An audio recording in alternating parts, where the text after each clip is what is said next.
Chers auditeurs et téléspectateurs des programmes du studio Kalangu, bonsoir et bienvenue dans le forum de la presse du studio Kalangu de ce vendredi 23 décembre 2022. Le rendez-vous hebdomadaire avec des confrères de la presse qui vous permet donc de comprendre les faits saillants ayant marqué l'actualité de la semaine. Et cette semaine, les sujets qui ont marqué l'actualité et qui ont retenu notre attention sont le rejet par la Cour constitutionnelle du Niger le 16 décembre de la loi portant indemnités et avantages alloués aux députés nationaux adoptée par l'Assemblée nationale le 23 novembre 2022. Dans ce forum de la presse, nous nous intéresserons également à la célébration le dimanche 18 décembre du 64e anniversaire de la proclamation de la République du Niger. Enfin, nous terminerons avec la 43e édition du sabre national de lutte traditionnelle qui se déroule cette année dans la région de Difa. Pour analyser ces différentes actualités, nous avons le plaisir de recevoir nos confrères Maïmouna Gado, journaliste indépendante, Gary Amadou, journaliste aux journaux La Nation et Mouria, et Abokiari Arimi, journaliste à la radio alternative de Niamey. À la modération du forum de la presse de ce soir, je suis Michel Deji.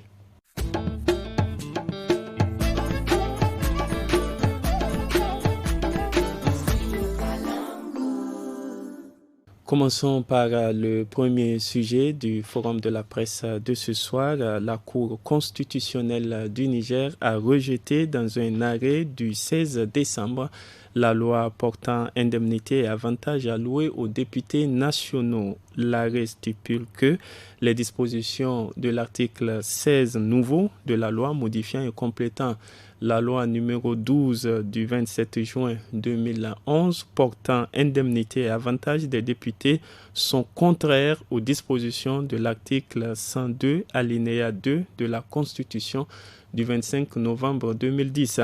Ainsi, selon l'analyse approfondie de la Cour, ces modifications entraînent une augmentation des indemnités mensuelles de l'ordre de 750 000 francs CFA, soit 9 millions par an pour chacun des 166 députés nationaux siégeant actuellement dans le Parlement. D'où cette conclusion selon laquelle les termes de l'article 102 de la Constitution qui dispose que les traitements, indemnités et ou avantages divers accordés au président de la République, au Premier ministre, aux ministres, aux députés et aux responsables des institutions de la République sont déterminés par une loi organique. Ils doivent tenir compte de la situation financière de l'État et du niveau général des revenus des Nigériens. Fin de citation. Ce sont donc, selon la Cour constitutionnelle, ces dispositions qui ne sont pas respectées dans l'article 16 de la loi.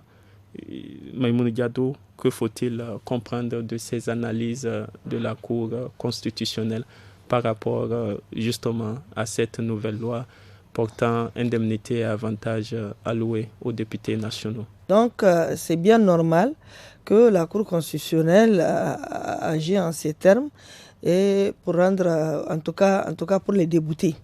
Et je me dis que loin de les débouter aussi, il faut d'abord regarder dans la situation. Nous sommes dans quand même une situation précaire, une situation où aujourd'hui les populations n'ont pas besoin à ce que ceux-là qui sont là, en tout cas pour défendre cette population, qui créent les lois ou bien qui adoptent les lois.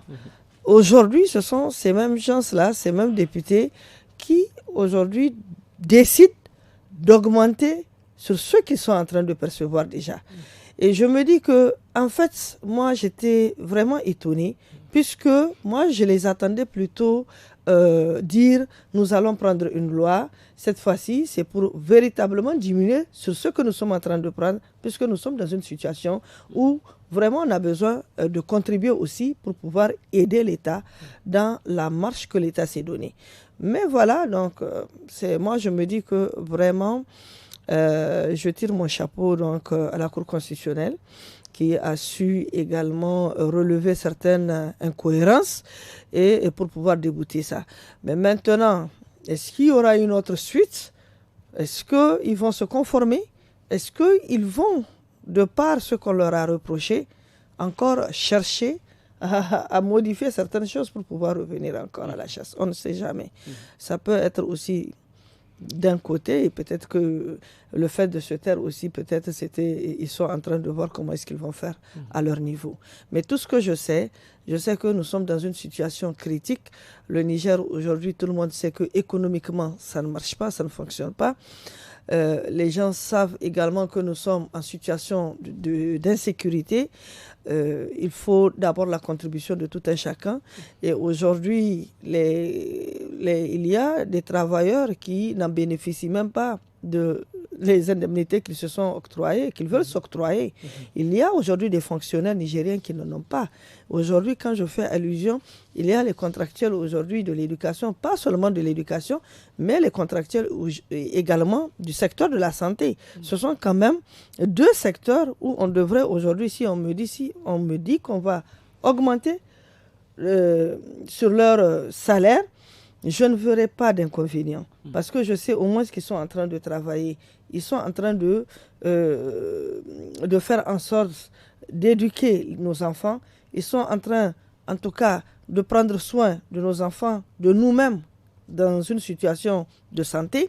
Et je me dis qu'aujourd'hui, un contractuel qui a 75 000 francs, et de l'autre côté, l'indemnité seulement téléphonique d'un député, ils ont mis plus de 100 000. Il y a 3 indemnités, le tout, ça fait une augmentation de 750 000 par mois. Donc voilà, ça, c'est l'augmentation 750 000 par mois, a été faite. Mais c'est énorme.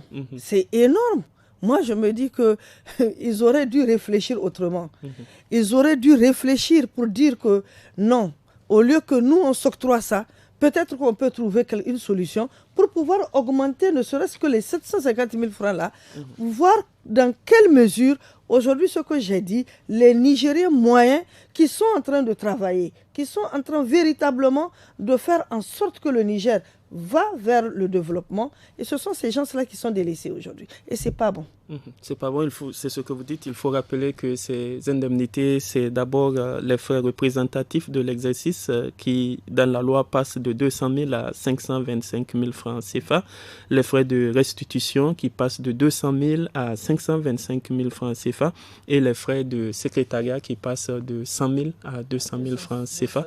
Ce sont donc les 3 principaux tirés que la Cour constitutionnelle a jugés non conformes aux dispositions prévues par la Constitution.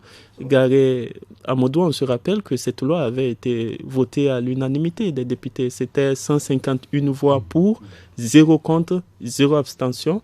Qu'est-ce qui peut expliquer ce vote unanime malgré cette iniquité expliquée ou révélée par la Cour constitutionnelle? Oui, mais c'est tout à fait normal. Vous savez, quand il s'agit pour une corporation d'avoir, en tout cas, de négocier des avantages, forcément, tout le monde va être d'accord. C'est comme quand un syndicat dit qu'il va exiger la hausse des salaires. Vous n'allez pas trouver un travailleur qui va dire qu'il est contre. Ça n'a aucun sens, Michel. Mais bien quand sûr, le député est censé défendre les intérêts de la nation, pas seulement ses intérêts. Écoutez-moi très bien, Michel. Il faut bien analyser ce que la Cour constitutionnelle a dit. La Cour constitutionnelle ne trouve pas que ces indemnités-là ne sont pas fondées. Elle dit il faut que l'augmentation, que ces indemnités-là, que ça soit conforme, par exemple, à une augmentation du pouvoir d'achat des citoyens moyens. C'est ce que ça veut dire. C'est tout simplement. Sinon, et ce sont des indemnités qui existent dans d'autres législatures. Est-ce que vous comprenez? Et peut-être à un montant même beaucoup plus élevé. Parce que le député nigérien, je ne suis pas sûr que ce soit le député le mieux payé de la sous-région. Je ne suis pas sûr. Il y a 2 analyses à faire. Ça veut dire que l'architecture institutionnelle de notre pays, elle fonctionne très bien. Parce que le fait que l'Assemblée nationale vote une loi et que la Cour constitutionnelle la rejette, ça prouve la vitalité de notre démocratie. Première analyse. Deuxième analyse, ça veut dire que les membres de la Cour constitutionnelle sont conscients qu'aujourd'hui, la vie est extrêmement chère. Les gens souffrent. Mais vous ne vous rendez pas compte, peut-être que c'est pas eux qui partent au marché, c'est pas eux qui partent dans les boutiques pour acheter. Je parle des députés, bien sûr. Mais nous qui partons dans les magasins, nous qui partons dans les boutiques, nos femmes qui partent au niveau du marché, elles savent comment est-ce que la vie est extrêmement chère. Alors, dans ces conditions-là, proposer une augmentation sans que le pouvoir d'achat du consommateur ne soit augmenté ou revu à la hausse, sans que le salaire du fonctionnaire n'ait été augmenté, ce serait un peu trop hâtif pour moi. Peut-être qu'il y aura un moment, le jour où, par exemple, le gouvernement va décider que, bon, étant donné qu'il y a une embellie financière pour l'État, nous allons augmenter les salaires des fonctionnaires. Catégorie A, de ça, on va augmenter tel pourcent.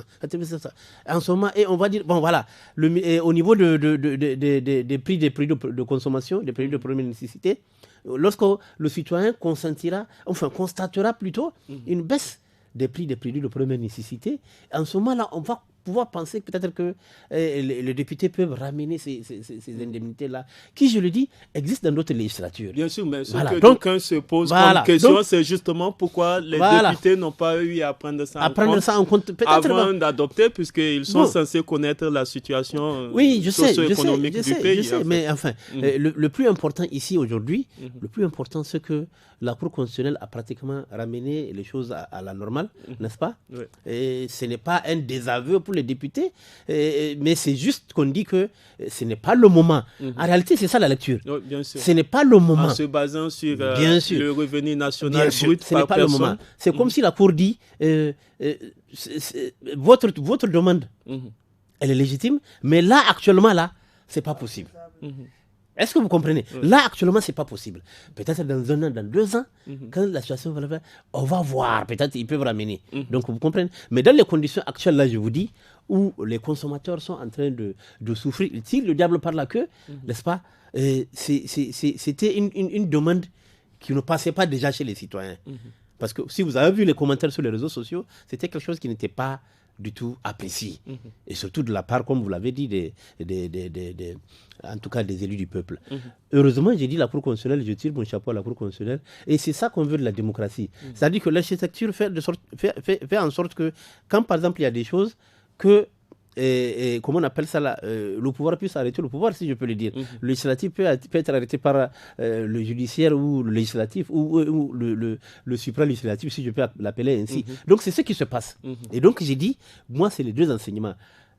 La bonne santé de notre démocratie, notre architecture institutionnelle qui fonctionne très bien, et le fait que les membres de la Cour constitutionnelle aient en tout cas pris en compte la situation du citoyen moyen. Merci beaucoup. Ce qui est donc prévu dans la Constitution, on le rappelle, c'est que ces indemnités et avantages doivent tenir compte de la situation financière de l'État et du niveau général des revenus des Nigériens. C'est ce que dit l'article 102, alinéa 2e de cette Constitution du 25 novembre 2010. Arimi Aboukari, à quoi faut-il s'attendre dans les prochains jours par rapport à cette loi? Bon, moi, je ne m'attends absolument à rien. En tout cas, je ne pense pas que les députés vont revenir à la charge, contrairement à Garé. Après ces deux aveux, vraiment, ces deux culottés adressés par la Cour constitutionnelle. Je dis que déjà, il y a quelque temps, il s'était agi aussi d'un régime de retraite. À un moment, ils se sont accordés des moutons, comme si c'est vraiment ceux qui sont à un mouton près. C'est dire que c'est très bien que la Cour constitutionnelle les arrête vraiment de cette manière, parce que c'est aussi ce à quoi les citoyens s'attendaient. Moi, je n'ai pas vu un seul commentaire qui disait que c'était normal. Bien sûr qu'ailleurs, les députés ont plus, mais ils sont ailleurs. Et ailleurs, les députés, vous entendez toujours des postes fictifs créés, parler de postes fictifs créés par des députés qui ont mis leurs femmes, leurs enfants, parce que, justement, ces postes sont prévus et les gens essaient un peu de tricher avec ça. Mais nous, notre condition générale, vraiment au niveau du pays, ne permet pas tout ça. Déjà, si on compare au PNB, au produit national brut ou à notre revenu moyen dans ce pays, déjà, ce qu'ils perçoivent, c'est extrême pour nous. Parce qu'ils sont payés, semble-t-il, à 50 000 pour une présence au cours d'une session par jour. C'est déjà beaucoup ça. Parce que 50 000, il faut, en 2 jours, ils ont plus que le salaire déjà des contractuels et qui constitue pratiquement la moitié de la fonction publique aujourd'hui. Donc vraiment, et ce qui est marrant, c'est qu'ils ont voté à 100%. 100%. Aucun n'a, peut-être certains par peur des autres, n'ont pas pu s'opposer. Oui, s'opposer. Mais ce n'est pas normal. Un député, tu n'es pas le député de tes collègues, mais tu es le député du peuple. Tu dois tout de suite t'arrêter et dire que non, moi vraiment, je ne suis pas partant pour ça. Ça veut dire, vous pensez je me rappelle quand ils devraient d'abord examiner cette situation plus sérieusement, socio-économique du pays, qui, selon la Cour, il faut le préciser, la Cour a indiqué que le revenu national brut des Nigériens a chuté en 2020 et en 2021 à cause de la pandémie de Covid-19 et de la production agricole en 2021. Donc, donc ce n'est pas demain le jour où nos députés vont dire vraiment comparé à notre peuple, on perçoit trop, il faut diminuer. Ça ne va pas venir, ça veut dire. Or, ils doivent agir sur leurs propres gains pour pouvoir questionner le train de vie de l'État, le train de vie des autres institutions de l'État. C'est eux qui sont les représentants. Mais qu'est-ce qui a poussé à ça au niveau même du Parlement, selon vous? Moi, à mon avis, c'est vraiment l'argent de tout le monde. Donc, ils peuvent dépenser. Parce qu'il ne faut pas oublier que les députés font partie des institutions qui ne répondent même pas à la Cour des comptes. C'est grave, ça. C'est grave, la Cour des comptes, dans la dernière situation du pays qu'ils ont eu à faire, les députés n'ont pas donné aucune pièce pour justifier les 20 milliards qu'ils prennent dans nos caisses.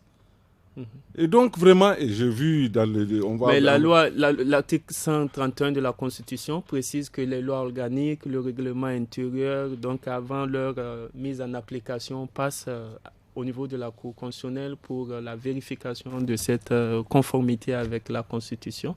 C'est ainsi donc que l'exécutif était obligé d'apporter cette loi portant indemnité à avantage des députés à la Cour constitutionnelle pour avis de conformité. Voilà, donc eux, ils se sont recroquevillés dans leur corporation, mais heureusement, l'exécutif a compris que, en fait, ils sont allés un peu au-delà de ce à quoi ils peuvent s'attendre.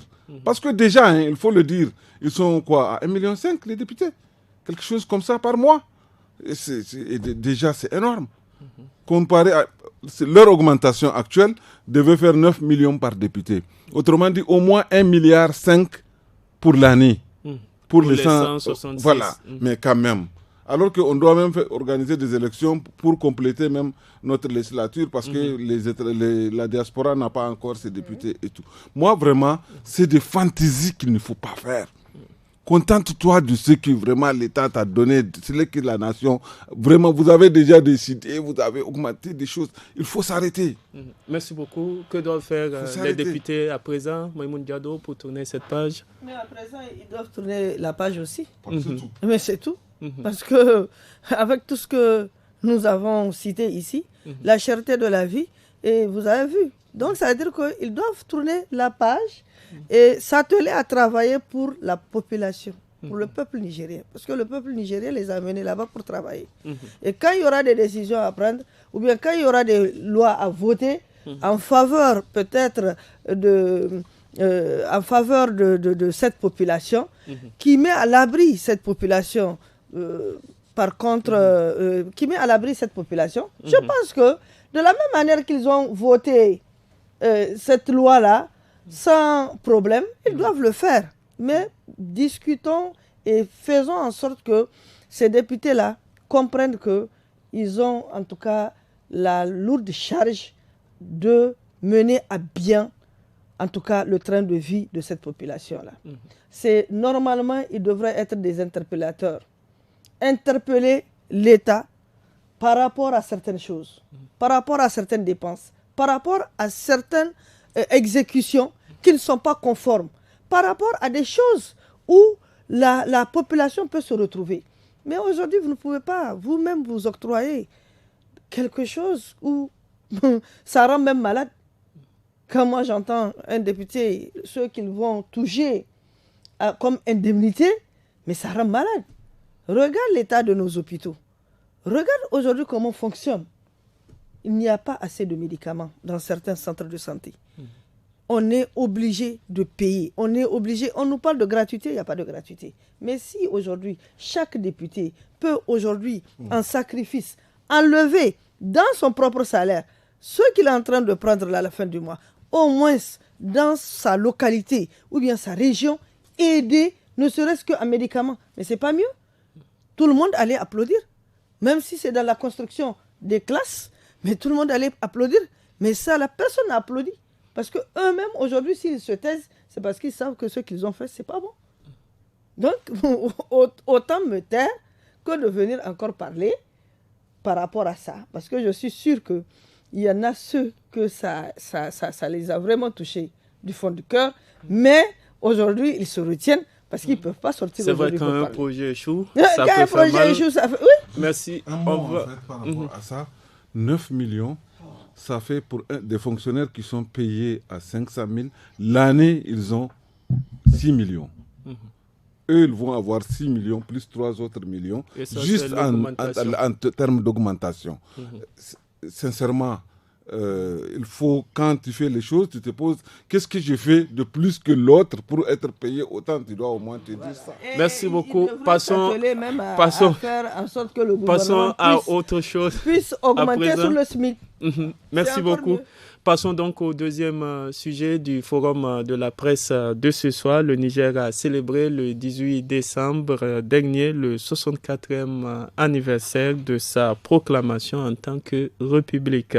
Le 17 décembre, le président de la République, dans son message à la nation, à l'occasion justement de cette fête de la République, a fait le point sur l'état de la nation et appelé à une remobilisation autour des valeurs et principes cardinaux de la République que sont la fraternité, le travail pour la consolidation du progrès économique et social, ainsi que la démocratie et l'état de droit, a-t-il souligné.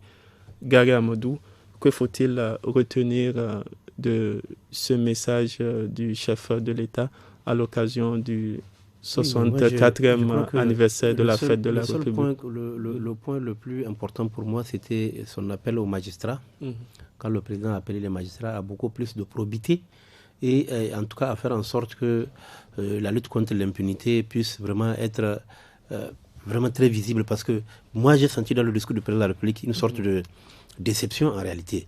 Parce que quand il appelle les magistrats à plus de probité morale, et qu'il demande à ceux qu'il y ait beaucoup plus de résultats, c'est pratiquement une critique qu'il fait. Donc, c'est un constat qu'il fait que, bon, voilà, il y a des magistrats peut-être malhonnêtes. C'était surtout dans le cadre de la lutte contre la corruption. Voilà, la lutte contre la corruption, parce qu'il a besoin le président a besoin de voir des résultats. Étant donné qu'il y a une séparation de pouvoir entre l'exécutif et le judiciaire, lui, le président, il ne peut pas attraper les gens et les mettre en prison. Mais il demande aux procureurs, enfin, aux magistrats de faire leur travail. Est-ce que vous comprenez? C'est ça qu'il demande. Donc, il demande beaucoup plus de résultats parce que, force est de constater que dans le domaine de la lutte contre la corruption, les Nigériens sont pour le moment sur leur pain.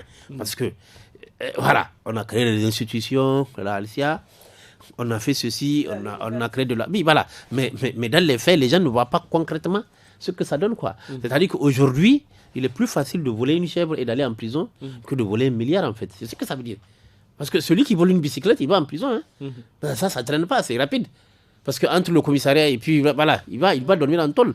Mais celui qui vole 1 milliard, bon, on va aller doucement, voilà. La justice est un peu plus lente, vous comprenez? Et donc, les citoyens constatent cette sorte de double vitesse de la justice et ce n'est pas bon pour un pays. Et ça, c'est une bombe à retardement. Est-ce que les citoyens n'attendent pas également de lui, le chef de l'État, quelque chose, puisque c'est lui qui est Non, élu? ce n'est pas lui qui attrape les gens. Aujourd'hui, Michel, si tu voles quelque chose, ce n'est pas le président qui va t'attraper. C'est le flic qui va t'attraper. C'est la justice qui va te juger. C'est pas le président qui va te juger. Mais le président ne peut pas faire quelque chose pour renforcer cette lutte contre la corruption. Le président, il fait ce qu'il fait. À travers un message à la nation, il dit vous avez carte blanche. C'est ça que ça veut dire. Vous avez carte blanche. Il dit il n'y a pas de truc, il n'y a pas de distinguo, qui que ce soit. C'est le président qui le dit dans son message à la nation. Et il fait ce qui est en son pouvoir. Est-ce que vous comprenez? C'est ça, c'est prérogative. Mais le président ne peut pas vous dire ah non, mais écoutez, j'ai entendu qu'un ministre a fait ça là, il faut aller l'attraper. Ah non, c'est pas son rôle, Michel. Les choses sont séparées dans une démocratie. C'est pas le président qui attrape les gens. Lui, il constate comme tout le monde. Il voit des choses, n'est-ce pas? Même s'il y a une affaire, il y a une procédure pour transmettre les dossiers au niveau de la justice, à la justice de faire son boulot. Voilà. Et il dit maintenant, c'est comme s'il dit que je ne suis pas content. J'ai besoin de résultats. Donc la justice n'a qu'à faire son travail. Elle n'a qu'à faire son travail. C'est l'impression que vous avez. C'est l'impression que est-ce que vous avez cette même impression? Moi, je n'ai pas cette même impression parce que je suis réaliste. Parce que le président, il est aussi président du Conseil national de la magistrature. Je sais aussi, d'ailleurs, Garé, à la fin de son intervention, il l'a dit, il y a une procédure, un mécanisme pour transmettre les dossiers, n'est-ce pas, qu'on trouve essentiels, n'est-ce pas, à la justice. Ce n'est pas demain, le jour où un juge va s'autosaisir de la gabégie d'un ministre ou d'un député, par exemple, il faut déjà lever l'immunité avant de faire quoi que ce soit et tout. Donc moi, je pense que oui, le président, beaucoup de choses ont changé dans ce pays, je suis entièrement d'accord, mais il y a encore un pas à franchir. Au lieu de parler, il doit aussi agir. Agir, qu'est-ce qu'il peut faire? Agir quand les inspections, c'est la justice qui s'occupe, par exemple, quand des la dossiers. LCA soulève des lièvres, n'est-ce pas? Ou quand la Cour constitutionnelle soulève des lièvres, n'est-ce pas? Ces dossiers doivent être réglementairement transmis à qui de droit, n'est-ce pas? La justice qui va juger, le juge qui va prendre en charge ce dossier, n'est-ce pas? Et protéger ce juge-là, n'est-ce pas, pour qu'il aille jusqu'au bout d'une procédure. On ne doit pas mettre le pied sur aucun dossier, à mon avis. Voilà, donc je pense que c'est comme ça que ça doit se passer. C'est trop facile de dire que non, je ne suis pas le président de la République et président du Conseil de la magistrature. Le président, c'est aussi le premier militaire en chef de l'armée, ainsi de suite. Mais à chaque fois, on va te dire non, moi je ne suis... Or, il convoque, c'est même toute une cérémonie quand le Conseil se réunit. Parce que le président, eux seuls savent ce qui se dit, mais quand même le président est quand même le premier juge. Ouais, à mon avis. Maïmouna Diado, est-ce qu'il y a à ce niveau des actions nécessaires que les Nigériens attendent par rapport, par exemple, à cette problématique de corruption? Ça ne marche pas. Je ne pense pas que c'est à travers un discours qu'on doit dire à certaines personnes de faire leur travail. Non. Il a la possibilité de les réunir, de leur dire, franchement, voilà ce que j'attends de vous. Faites votre travail. Et ensuite, nous verrons. Mais si la Cour des comptes a déjà fait ses investigations, la Cour des comptes a donné plein de choses, en tout cas en matière de corruption, en matière de gabégie. La Alcia en a fait également, mais le président de la République s'est saisi en fait de ces dossiers-là, où il a donné des instructions au procureur de la République pour pouvoir 30 dossiers.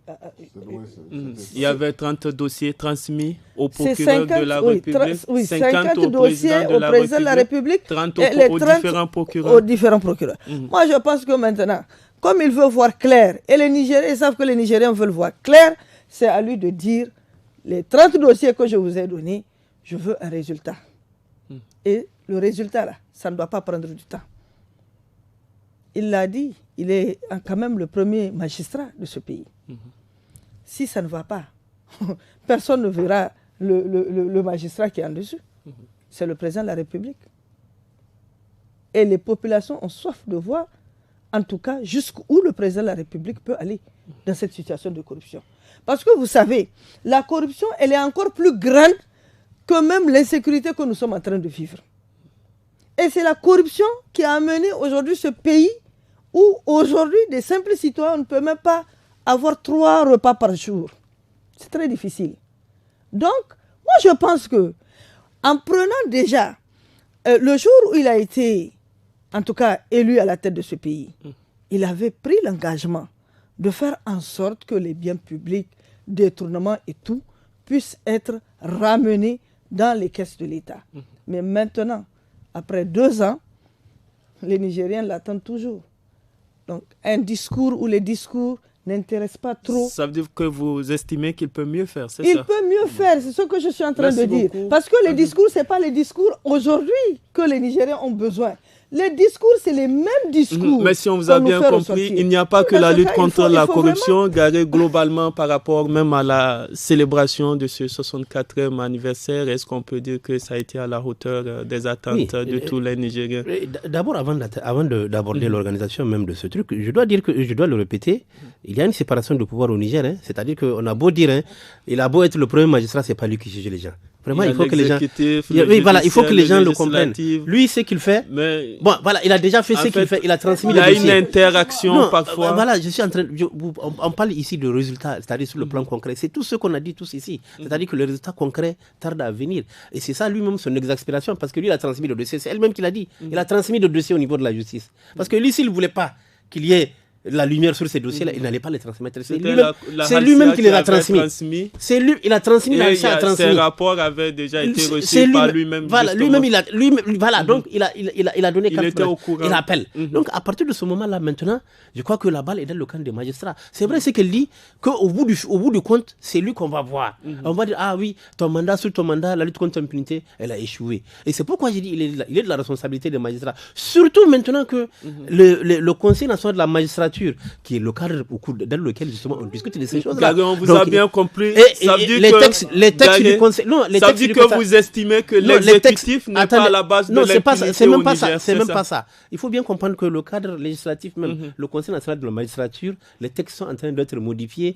pour qu'un dossier, par exemple, un juge qui est à la charge d'un dossier, qui ne soit pas susceptible d'affectation. Ils sont en train de modifier les textes. Donc maintenant, concernant l'organisation, honnêtement, je n'ai pas cru qu'il allait avoir la fête du 18 décembre. Et je vais vous donner un exemple très précis. Parce que moi, je partais vers l'aéroport. Quand j'ai vu un jalonnement, j'ai dit, mais c'est le président qui voit. On dit non. Il y a un chef d'État qui vient. J'ai dit, il y a un sommet. On me dit, non, c'est le 18 décembre. Mais pourquoi? Parce que j'ai comme eu l'impression que c'est comme si c'est une organisation à la hâte qu'on a faite. C'est comme si on n'avait pas prévu de fêter cette... Je ne sais pas, c'est l'impression qu'il n'y a pas eu de défilé. Il n'y a pas eu de défilé. Je n'ai pas senti... Parce qu'avant, c'était une fête tournante, il faut le rappeler. Le président a dit, oui, mais ce n'est pas ça le problème. Mais ce n'est pas ça le problème. La principale critique que je peux émettre, c'est que la fête de la République, là, elle ne doit pas être quelque chose qui passe inaperçu. Parce que même dans les médias, on doit annoncer que, voilà, elle se prépare. D'habitude, nous, c'est des défilés militaires qu'on voit. Mais je ne sais pas s'il y a eu des défilés. Il n'y a pas eu de défilé, justement, cette année. Mais attention. Il y a eu des décorations à des écoles qui ont contribué au développement socio-économique. Il faut ramener la fête du 18 décembre à son essence qu'on connaît. Même si on ne fait pas les fêtes tournantes, la fête de la République, c'est quand même un moment solennel. C'est-à-dire qu'une semaine avant, sur les zones de télé Sahel, on annonce, voilà, il y aura ceci, ça. Et puis on voit on mettait même jour J moins X. Les défilés militaires, là, ce n'est pas des trucs qui sont à négliger. Parce que ça permet aux gens de retrouver la fierté dans leur armée. Est-ce que vous comprenez? Ce n'est pas un truc banal hein, que les gens vous pensez que ça coûte de l'argent. Non.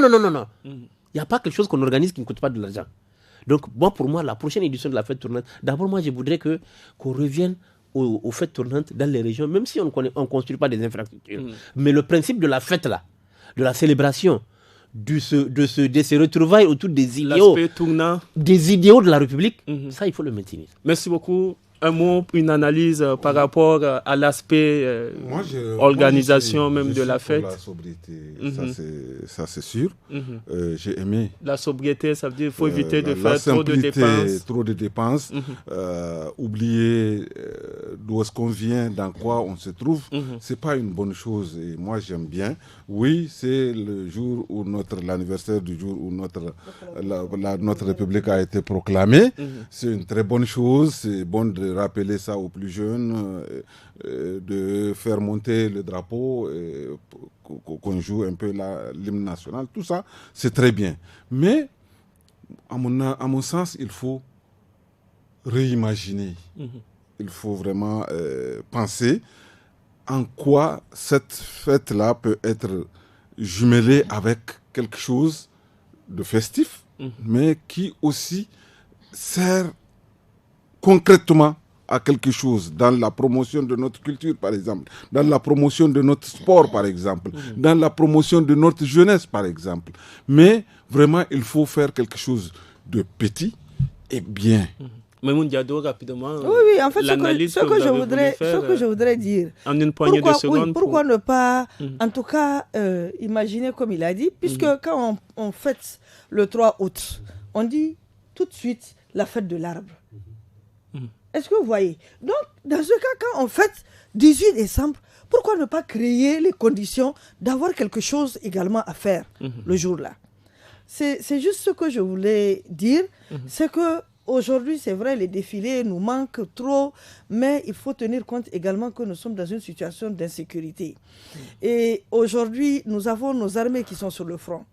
Et véritablement, moi, je ne vois pas que le moment n'est pas, en tout cas, propice pour faire un défilé militaire et tout.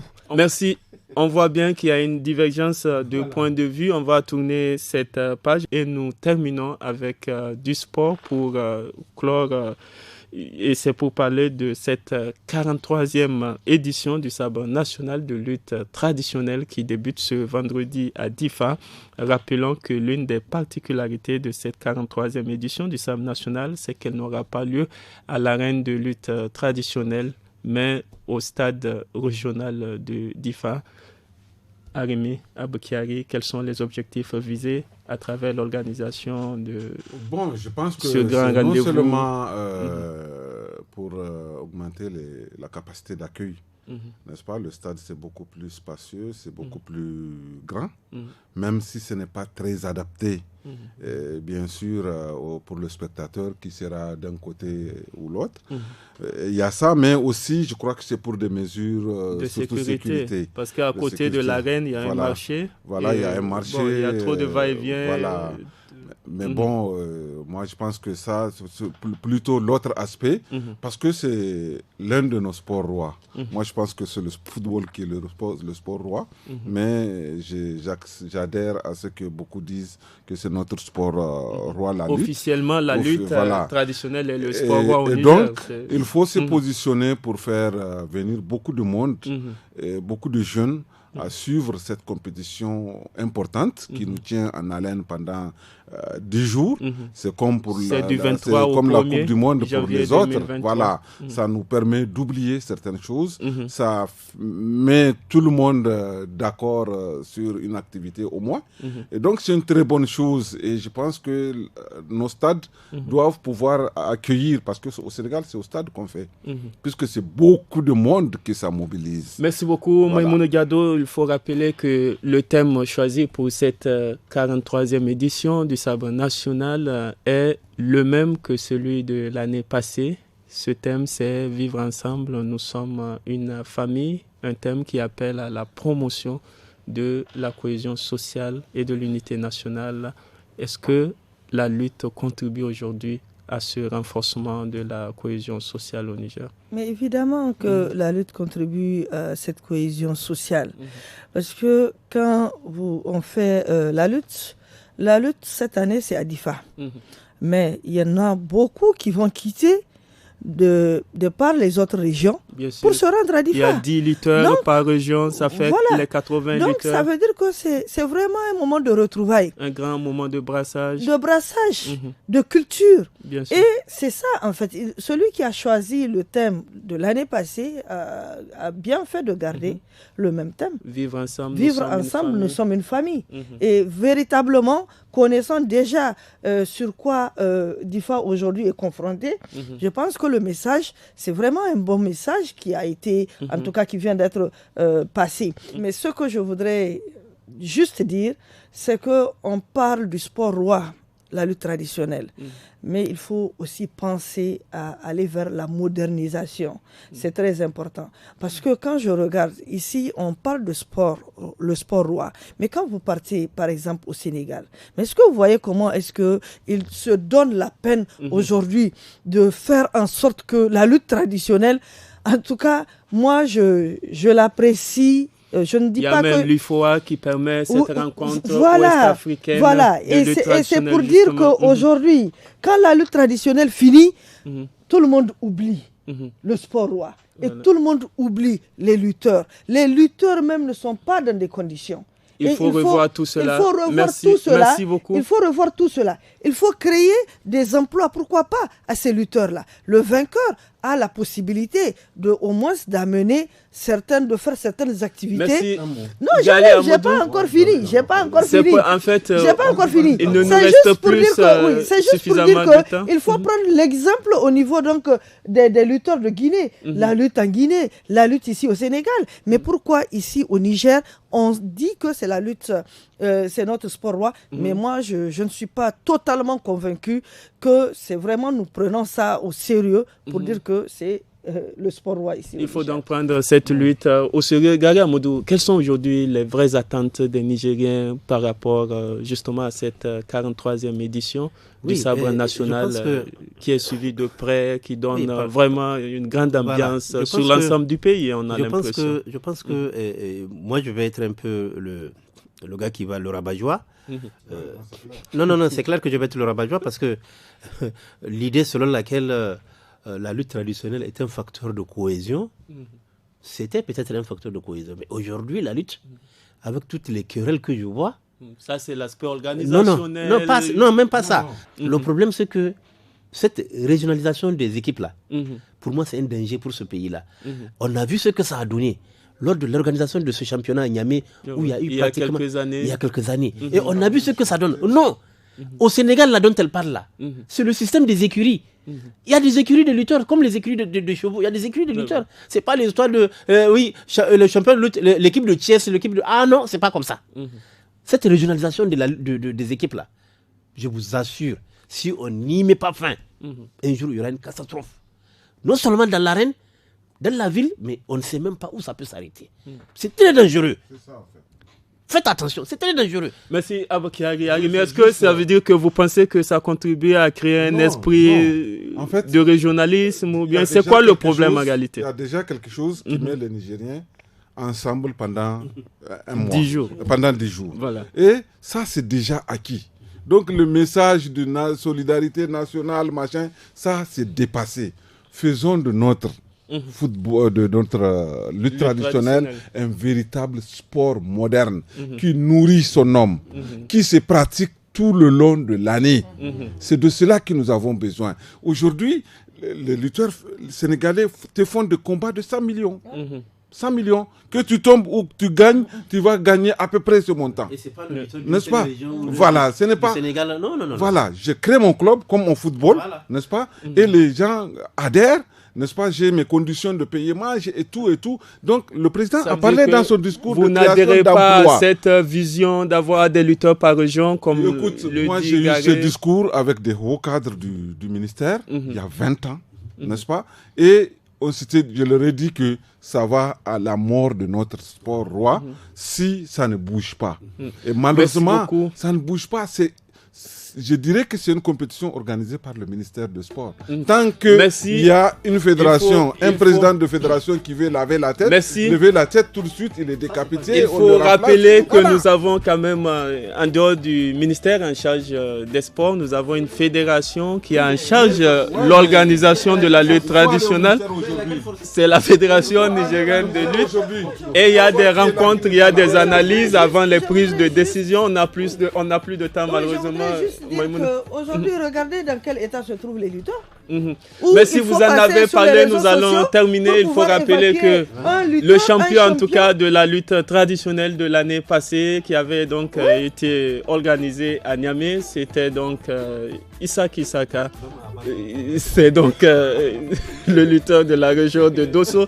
On attend donc de voir d'ici une semaine ou disons même 10 jours, puisque ça va jusqu'au 1er janvier 2023, qui sera donc le prochain champion, le roi des arènes de la lutte traditionnelle au Niger. Que le meilleur gagne. Merci beaucoup. Et c'est ici que se referme le forum de la presse de ce soir. Merci de nous avoir suivis. Nous étions en compagnie de Maïmoune Gado, elle est journaliste indépendante, Gary Amadou, journaliste aux journaux La Nation et Mouria, et Abkiari Arimi, journaliste à la radio alternative de Niamey. Merci à vous, chers confrères, à la modération du Forum de la presse de ce soir. Je suis Michel Deji.